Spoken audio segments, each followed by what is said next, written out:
Hello and welcome to the Pretty Good Gaming Daily Triple, your no shit gaming news video. That's 3 news stories in one video with zero faff. The Nintendo Switch console is one of the most successful game consoles of all time, but one of its greatest assets is also its biggest flaw. Due to the semi-portable nature of the platform, the level of performance of the console is severely limited. However, if new rumors are to be believed, an upgraded version of the system is just around the corner. Rumors of a Pro Switch model have floated around for years now, but the latest one comes from a Taiwanese publication, the Economic Daily News. As translated by Google, the outlet claims to have knowledge of different manufacturers of a new, higher performance Switch model with better picture quality on the screen. Bloomberg has also reported the same thing, citing people familiar with the matter. Nothing's confirmed yet, of course, so design specifications are unclear, but Bloomberg suggests that Nintendo has looked into including more computing power and 4K high-definition graphics. 4K visuals on a portable Switch console sounds like a total pipe dream unless this thing's going to come with a serious price tag. In addition to the upgrade, the system is expected to launch alongside a bunch of new games from Nintendo first-party studios and others. The only major games that come to mind that could be launched with a Pro model would be something like the Breath of the Wild sequel we know is in the works, or Metroid Prime 4, which seems to be in a bit of development hell. Interestingly, Metroid Prime 4 may have had its release date leaked by a French retailer, which indicates that the game may be coming as early as October. Obviously, I'd love that to be the case, but let's all take everything I'm saying here with a huge grain of salt. Bloomberg notes that this supposed influx of new games will account for the fairly quiet 2020 for Nintendo, aside from one little title. You may have heard of something called Animal Crossing New Horizons. It's dominated the marketplace this year and has frequently been at the top of the charts. Despite coming out back in March, the game recently reclaimed the top spot in this week's charts. On a side note, Spider-Man also re-entered the charts for some reason, moving from number 20 to number 9. Animal Crossing has been an incredible boon for Nintendo and came just at the right time to capitalize on a global pandemic. With everyone staying inside playing video games, Animal Crossing caused a 70% increase in Nintendo's share value. Demand for the Switch has only increased in 2020 over previous years,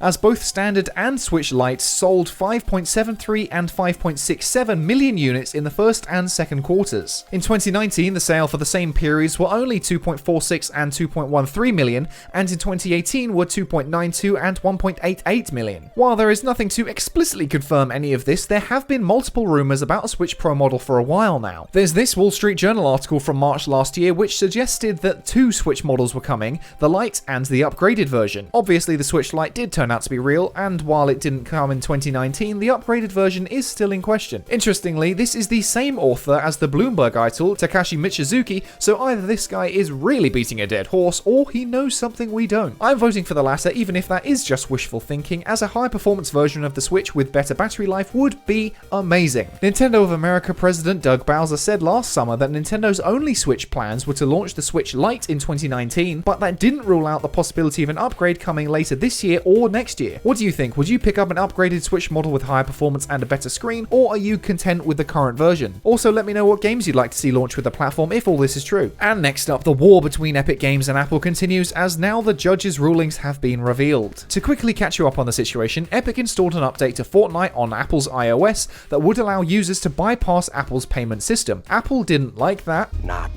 one bit.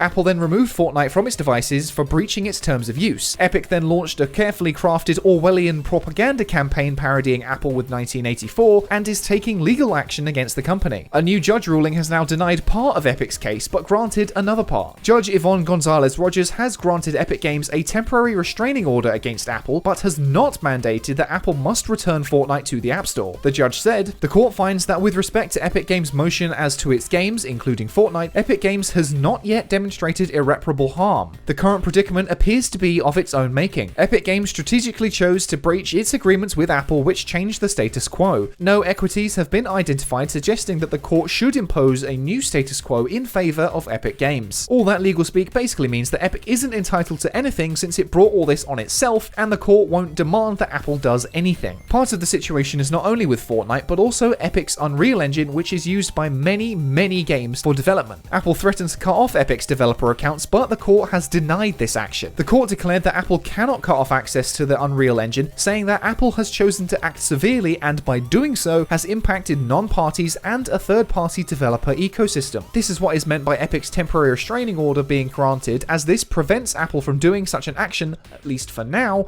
as it will cause damage beyond just these two companies. This case is likely to continue for months to come, so if you're hoping to play Fortnite on iOS, you only have one option: eBay. Similar to the situation with Silent Hill's PT on PS4, people are now selling their iPhones with Fortnite installed on for a staggering price. An iPhone 11 Pro with 512 gigabytes of space and Fortnite installed was recently sold for £3,500. Seems expensive. Seems. Well, this seems to be a waste of my time. According to Apple's own website, which will be the most expensive marketplace, you can get this exact phone brand new for £1,049. That means for the game alone, on a second-hand phone I might add, you're paying an extra £2,451. Before the listing ended, the seller said, "I'm only selling due to the demand of the game on this phone." At the time of writing, there are 3 bidders on this iPhone 11 Pro with 64 gigabytes with Fortnite going up to $2,000. At the time of recording, that listing has 1 day and 51 minutes left, so be sure to get in there while you can if you really want to spend $2,000 on a game. If you already have an iPhone with Fortnite installed on it, you might want to consider getting a new phone. If you're earning thousands of pounds back anyway, you can easily just buy a new one. Fortnite may never return to Apple, but paying thousands of pounds to play the game is absolutely insane. You could build a really good PC with that kind of cash and play the game in the best possible way at the highest possible settings. I really don't feel much sympathy for Epic or Apple because they're both enormous corporations, but my heart goes out to the poor parents who foolishly left their bank details connected to their eBay accounts. F's in the comments, lads. And finally, gamers have done remarkable things with gaming peripherals, like playing Dark Souls with a Guitar Hero controller or Minecraft on a piano. One guy has taken that concept to the next level in Call of Duty Warzone as he aimed and fired his sniper with a drum kit. Streamer Dino Bino controlled all the inputs using his drum kit setup with various drums and cymbals. When you're killed for the first time in Warzone, you're sent to the Gulag, which is a one-on-one shootout, and whoever wins will respawn. Dino Bino managed to even win this duel by rapidly hitting a cymbal to pull the trigger and score the kill. A link to his Twitch account is in the description below if you want to see more of his work. While drums aren't exactly the most stealthy option for the battlefield, the sound of a cymbal clanging as you meet your demise is definitely satisfying. Oh! Oh! Oh shit! I f***ing did it! And that's it for today. If you enjoyed this no shit format, go ahead and give the video a like to give it a boost. Hit subscribe and the bell if you want to stay up to date on all future installments. Toss a coin to your YouTuber over at patreon.com/prettygoodgaming. That's all for today. I've been Henry Cooper. Bye for now.